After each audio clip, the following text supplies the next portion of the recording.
Entrando no ar pela Record News Espírito Santo, mais uma edição de Segurança Máxima. Apresentação de Leonesse Barros. Olá, comunidade, 30 de setembro, estamos fechando o mês, mas aqui estamos para o nosso compromisso de segunda a sexta-feira, sempre ao 12:30. Você já sabe, eu sou Leonesse Barros, o meu espírito é comunitário, então comunidade, nós somos aliados, somos parceiros. Agora confira comigo o que temos para o programa de hoje. Tráfico de drogas continua fazendo vítimas e criando desespero em algumas comunidades. Paulo César Gomes, o nosso comentarista de segurança pública, vai comentar sobre isso e falar sobre a necessidade do Estado presente. Escravidão. Pois acreditem, no século XXI ainda temos muita gente trabalhando em regime de escravidão, inclusive no Espírito Santo. Nós vamos falar sobre isso daqui a pouco. Agora, por enquanto, eu recomendo, fiquem seguros, porque o Segurança Máxima está no ar.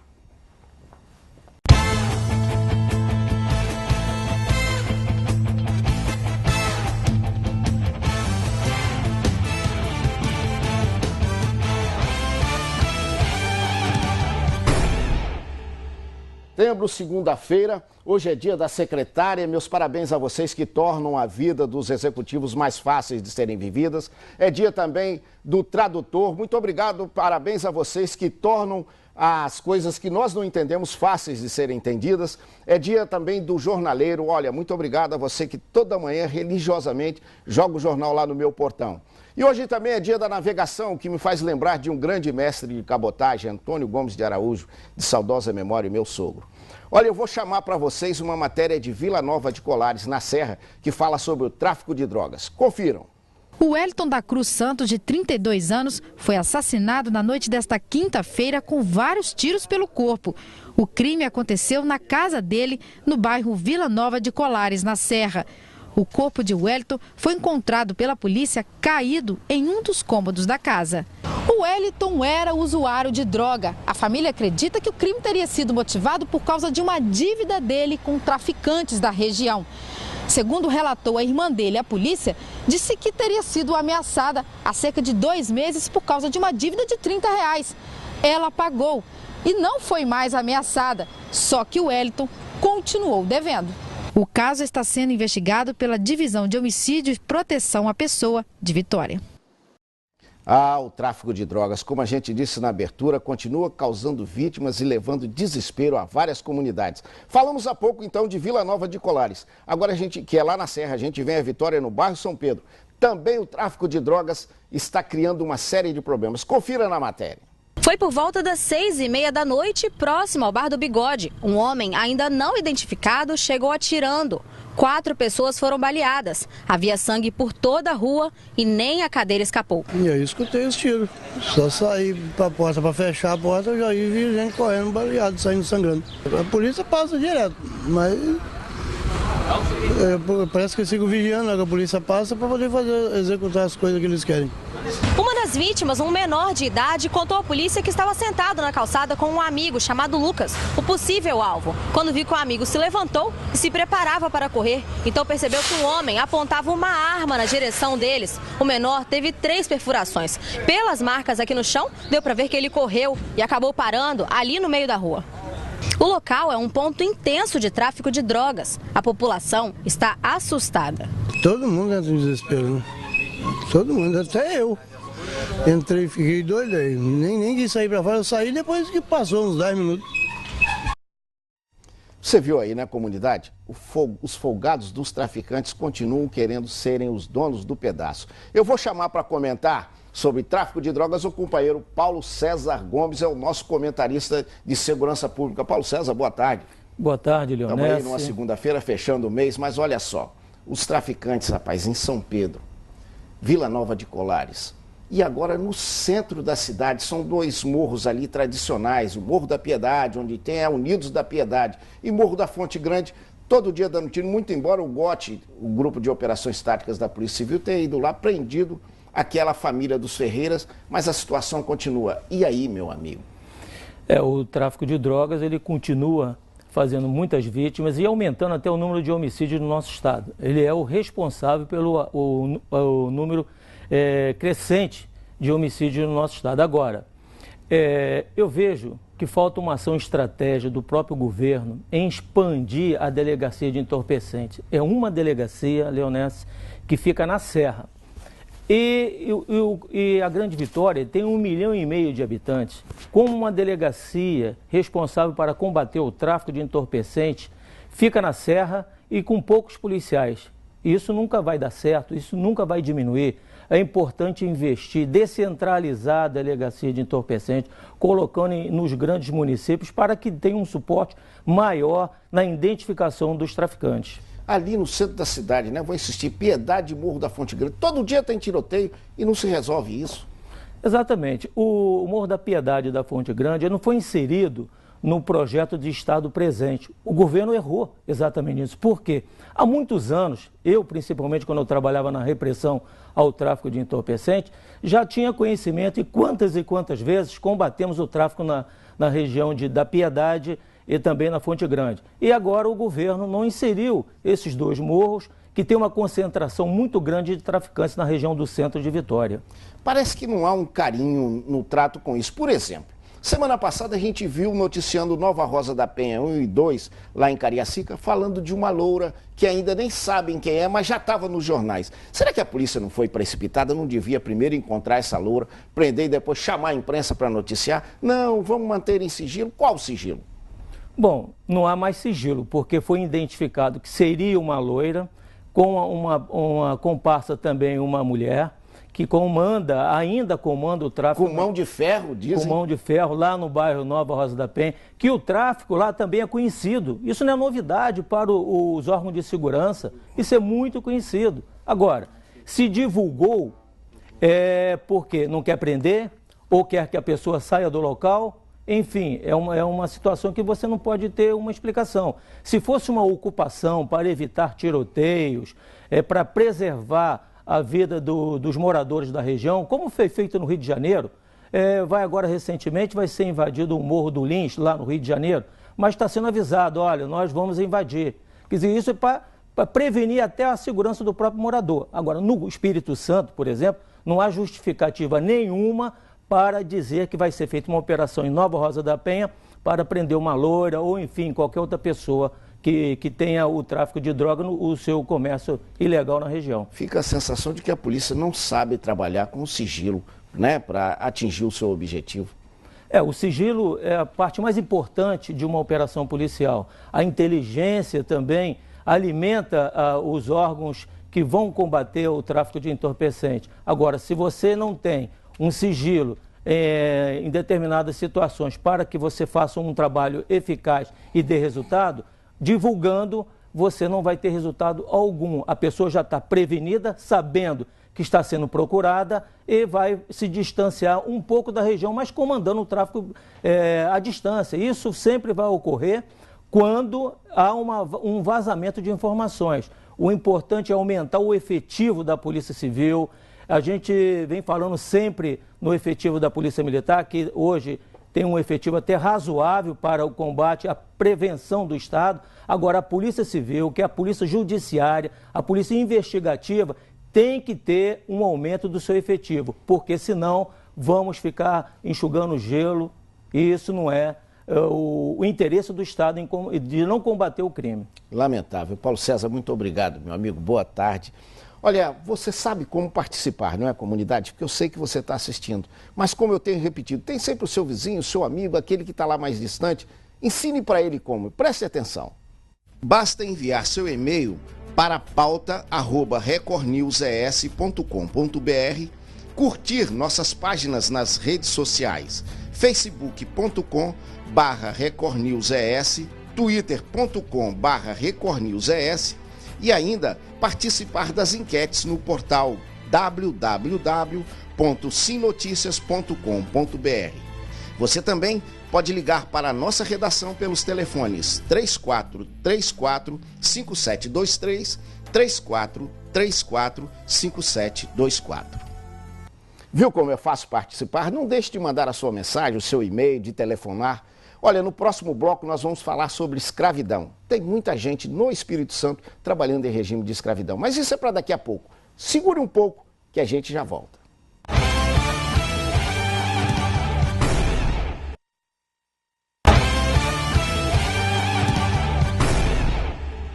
Estamos de volta com o segundo bloco. Muito obrigado pela sua audiência, comunidade.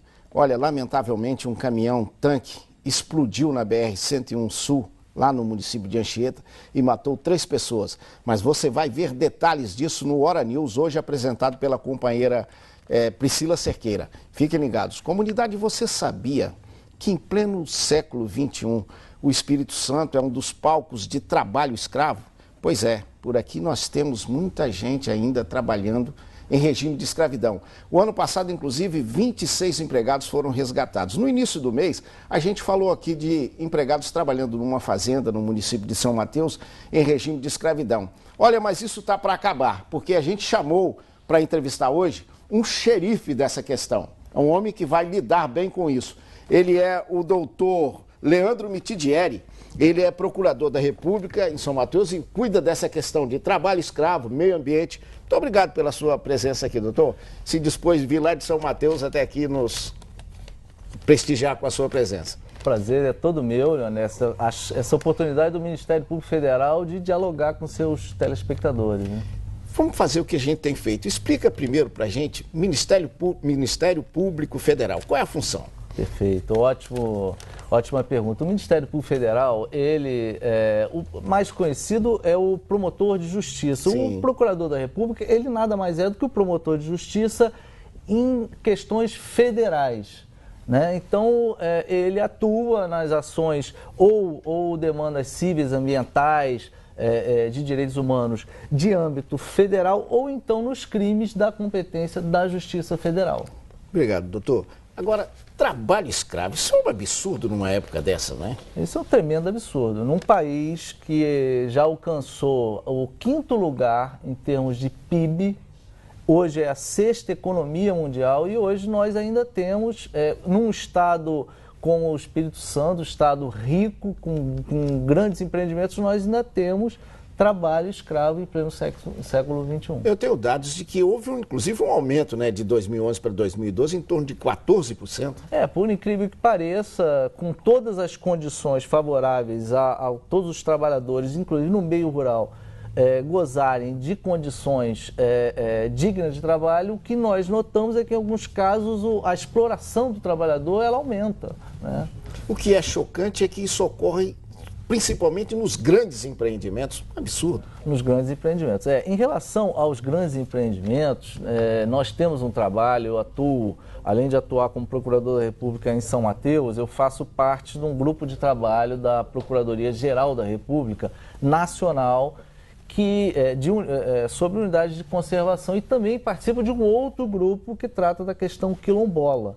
Então, o que nós notamos é que Brasil afora, nós nos deparamos com grandes empreendimentos que envolvem, às vezes, quase bilhões de reais, e esses grandes empreendimentos eles estão gerando um progresso que nós chamamos de um progresso de poucos, porque esse progresso, principalmente para a população local, ele não aparece, né? Então, eu estava semana passada em Tucuruí, no Pará, onde há a 5ª maior hidrelétrica do mundo, e a população local sofria de falta de luz, né? Atuava também no sertão da Bahia, e lá uma hidrelétrica enorme, construída na década de 80, e simplesmente a hidrelétrica chegou, inundou para formar sua represa uma série de residências, né? E essas pessoas simplesmente viram a água chegando ao pé das suas casas, tiveram que sair, e hoje é uma quantidade enorme de pessoas sem qualquer auxílio, perdidas aí na vida, o que ensejou várias medidas nossas lá.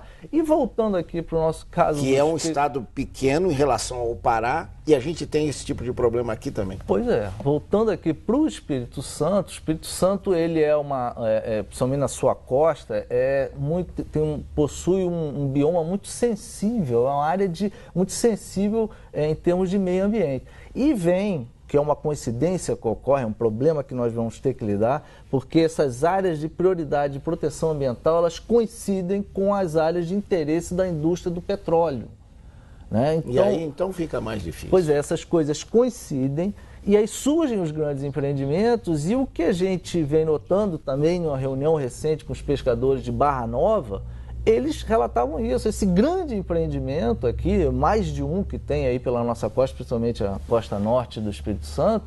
O que a gente nota é que esse progresso, esse benefício não chega para a gente, né? Pelo contrário, os pescadores relatavam que o impacto ambiental daquele grande empreendimento imediatamente diminuiu o recurso pesqueiro e sem contar com os acidentes, que um grande acidente que houve em 2009, hoje a gente nota o reflexo disso, que são as larvas dos caranguejos, que os catadores de caranguejo relatavam. Hoje é que esses caranguejos estão sumindo, porque são essas larvas que sofreram um reflexo lá atrás com o acidente, hoje elas não conseguem gerar, né? Não, vamos voltar a esse assunto do meio ambiente, mas vamos ainda naquela questão do trabalho escravo. Como é que isso pode ocorrer? As pessoas são enganadas ou vêm para um trabalho já sabendo que vão ter dificuldades, mas trabalham porque precisam e acabam sendo exploradas além do limite? O trabalho escravo, ele lida principalmente com a miséria que existe em um país. Então, como eu havia dito, é um país que chegou à 5ª economia mundial, mas no relatório de desenvolvimento humano, né, o índice de desenvolvimento humano do Brasil está na 85ª posição, depois de Peru, Venezuela, Uruguai, Argentina, Chile, só na América do Sul. Então, isso já denota uma situação assim favorável para esse tipo de questão de trabalho escravo, de situação degradante. E é associado também a um modelo que exclui esse trabalhador rural. Hoje a gente não enxerga bem, é invisível nos grandes centros, a situação do campo.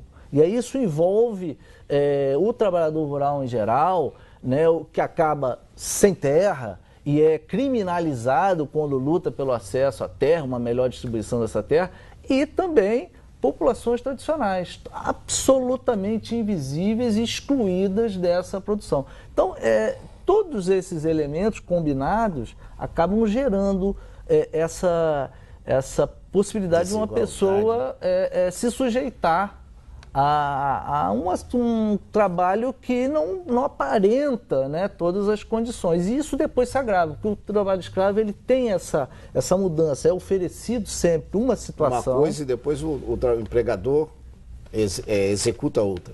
Perfeitamente. Depois a situação se transforma e aí a caracterização do trabalho escravo é justamente essa. Quando você tem aquela situação degradante de trabalho aliada a uma falta de liberdade. Aquele trabalhador ele se vê numa situação ou por dívidas ou por seus documentos estarem presos, ele se vê sem liberdade.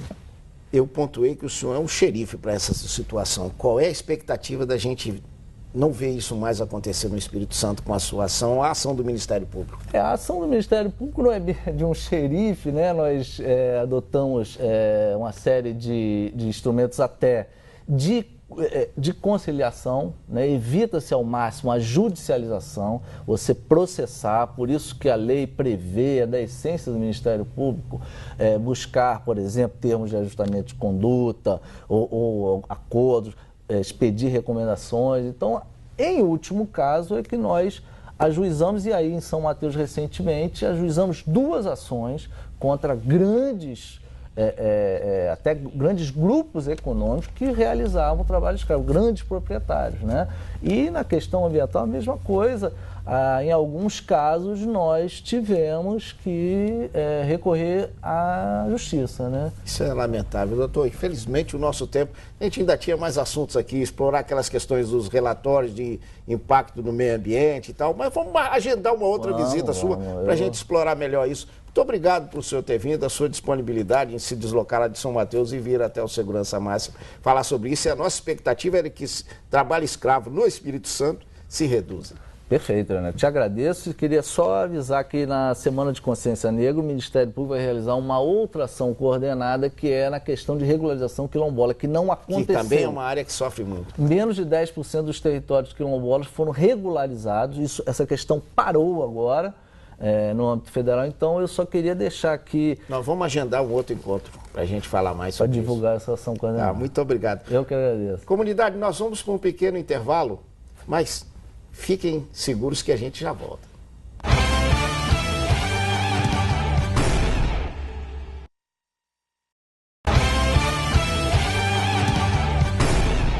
Estamos de volta para o terceiro e último bloco do Segurança Máxima. Muito obrigado pela sua audiência. Aliás, boa-noite para Cirlei e Alessandro, que estão ligados na gente através do site www.sinoticias.com.br, lá em Quarto d'Altino, em Veneza, na Itália.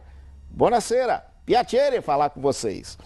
Olha, comunidade, eu vou chamar uma tentativa de assalto em Jardim Limoeiro, na Serra, e acabou com tiroteio. Confira aí na matéria.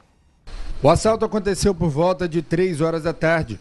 Wellington Souza Barbosa e Igor Silva Pego, ambos de 19 anos, renderam os funcionários e, segundo este cliente que estava na loja, foram muito agressivos. Eu estava na parte interna da loja, minha irmã e minha prima, que é funcionária da loja. E quando eu assustei, ele já estava colocando já os 2 clientes lá para trás. E já veio com a arma na mão, já anunciando assalto, muito nervoso e pedindo ouro, pedindo relógio, pedindo tudo que tinha lá e falando que ia atirar em alguém. Na saída, no entanto, eles se depararam com uma viatura da Polícia Militar e houve troca de tiros. Durante o tiroteio, um dos bandidos ficou ferido no pé e uma pessoa que passava pelo local foi ferida de raspão. Os bandidos foram presos e trazidos aqui para o DPJ da Serra e, segundo um deles, o motivo do assalto foi uma dívida com o tráfico de drogas. Estava devendo 5 mil em droga, então me obrigaram a roubar para fazer isso. Aí eu fui roubar, eu vou morrer. Fumava muito crack, não tem? Aí eu parei, o cara começou a me cobrar, falou que ia me matar, eu vou fazer o quê? Eu vou morrer, vou ver minha mãe sofrer. Com os assaltantes, a polícia apreendeu 28 relógios, 2 armas calibre 32 e R$300 em espécie. Você viu aí de novo o tráfico de drogas, bem feito por os assaltantes que foram presos quando tentavam assaltar a joalheria lá em Jardim Limoeiro, na Serra. Agora, comunidade, eu vou chamar uma outra matéria para vocês. Vândalos atacaram uma concessionária mascarados. Olha que coisa absurda, confira. Este carro, avaliado em mais de 120 mil reais, já estava vendido, mas vai voltar para a distribuidora. Vidros quebrados, capô e retrovisor amassados. Um prejuízo de 12 mil reais. Outros 4 veículos também foram danificados. Nem o sistema de segurança impediu a ação dos bandidos. De acordo com testemunhas, um grupo de 15 a 20 jovens de preto, mascarados, cruzou a avenida, jogou pedras contra as vidraças. Eles entraram e olha só o que a gente encontra aqui dentro. Um resto de coquetel Molotov jogado por eles. Nas caixas, os restos da destruição e na fachada, pichações. De acordo com o gerente, essa é a 3ª vez que a loja é atacada. E o prejuízo foi grande. Prejuízo é em torno hoje de 25 a 30 mil reais, né? Aí no levantamento inicial. Fica aquela sensação de insegurança, né? Porque não é a primeira vez que isso acontece nos últimos 3 meses, é a 3ª vez. Eu acho que essas coisas acontecem mais pela impunidade, né? Essas pessoas, eles fazem isso, a gente não sabe o que querem, mas eles têm certeza da impunidade. Eles sabem que não vai acontecer nada com eles, né? Que se pegarem amanhã vão estar soltos, não vão ter que pagar prejuízo nenhum. O que eles fizeram já está feito, né? Um absurdo. Olha, direito de protestar, de manifestar, está aberto, mas esse tipo de protesto é um absurdo, é lamentável, na verdade. Poxa vida. Mas, olha, comunidade, você sabe como assistir a Record News, o Segurança Máxima? Sabe porque está aí, não é? Mas e o seu vizinho, o seu amigo, aquele parente mais distante? Poxa, eu também queria assistir. Mostre para ele como, confira. NET Canal 93, Sky Canal 357, RCA Canal 22, TV aberta Canal 57 e 57.1 em HD. E pelo site sinoticias.com.br/Record News ES. Viu como é simples? Olha, comunidade, vem aí o Hora News. Fiquem ligados. Agora eu quero recomendar. Fiquem seguros porque a gente vai, mas amanhã a gente volta.